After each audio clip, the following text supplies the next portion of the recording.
please. Monica Harding. Thank you, Chair. It is a pleasure to serve under your chairmanship, Sir John, and I want to thank the Father of the House for bringing this critically important debate to us today. I also visited the occupied territories and the West Bank late last year, and I share his and other members' strength of feeling, and I pay tribute to our officials in East Jerusalem who work so hard to tell and navigate this story, and to all those there, and there are many who are seeking peace, and to all those who are living under the daily horror of conflict. In speaking in this debate today, I want to reaffirm the Liberal Democrats' unwavering commitment to human rights, international law, and a lasting peace for both Palestinians and Israelis through a two-state solution based on the 1967 borders. First and foremost, the Liberal Democrats support the UK government in its efforts to uphold the current ceasefire between Israel and Hamas. Negotiations to move from Phase 1 to Phase 2 of the ceasefire deal must occur as quickly as possible. And in the meantime, I urge the government to do everything it can to secure unconditional release of hostages, all the while ensuring that humanitarian aid flows unhindered into Gaza. It must. Israel blocking further humanitarian aid into Gaza over the weekend is a contravention of international humanitarian law. It also imperils the delicate but essential cessation of hostilities and will impose yet more suffering on Gazan civilians who have already suffered so much. Israel must act in line with its obligations under international humanitarian law and permit aid in. I also want to note with concern developments in the West Bank because despite the ceasefire in Gaza, there are strong indications that the Israeli military is refocusing efforts on the West Bank.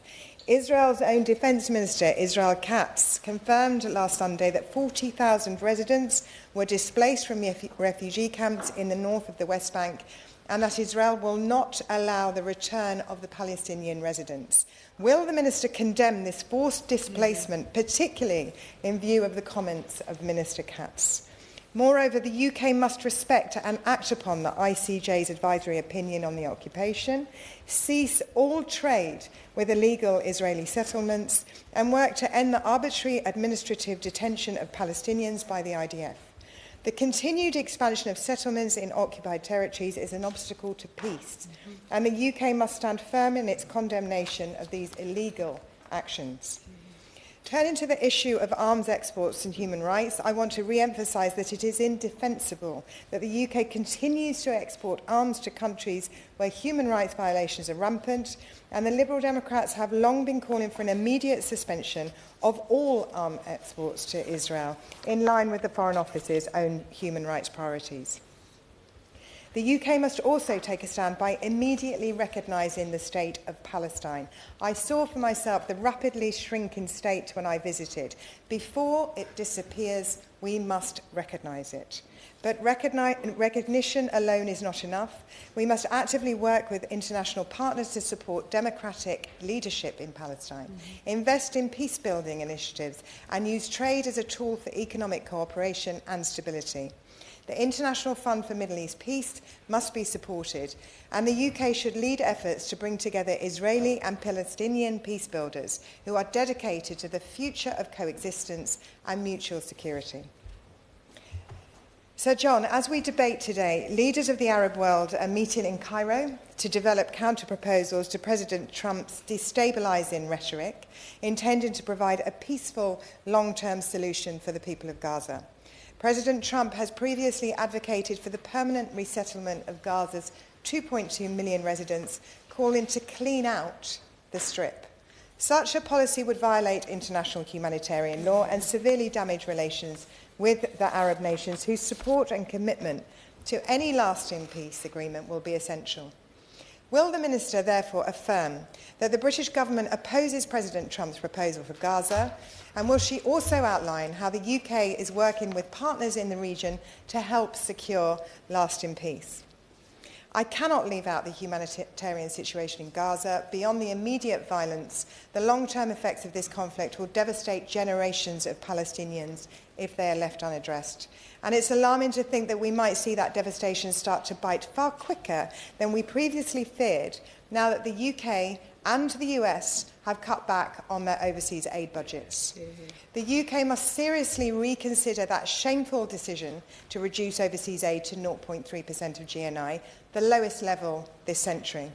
In her resignation letter, Annalise Dodds made clear that one of the areas of UK development spending potentially affected by this cut to aid is Gaza. By putting at risk this vital work, we are not only diminishing our ability to alleviate vast amounts of human suffering. In Gaza, over 80% of hospitals have been reduced to rubble. We are also rolling the dice on a more dangerous world. Failed states create more Hamas. And I want to include in this aid Jordan, who have for so long been a refuge for so many Palestinians fleeing their home, and who we have supported for so long. I regret that the UK follows where other countries cut aid or stop aid. So I ask the Minister to outline how she intends to ensure that the UK can continue vital development work in view of these major cuts. I share the outrage and concern of members in this House at the violence against Israeli and Palestinian civilians. The UK has a moral duty to uphold human rights and the principles of justice on the global stage. The government must use every sinew to uphold the ceasefire, get the hostages out, condemn all violence and war, and it must recognise the Palestinian state. It is way overdue. And Mr. Chair, I will leave you with the words of a Palestinian Catholic priest who visited my constituency at the weekend to tell the story of the children of Bethlehem. He said to me, "I am not political, but I am here to ask you to work for peace." And he reminded me of the teaching of St. James, that faith is nothing without action. Mr. Chair, the peacemakers in the region need our action, and I call on the government to act. Thank you. Please divide the remaining time by two.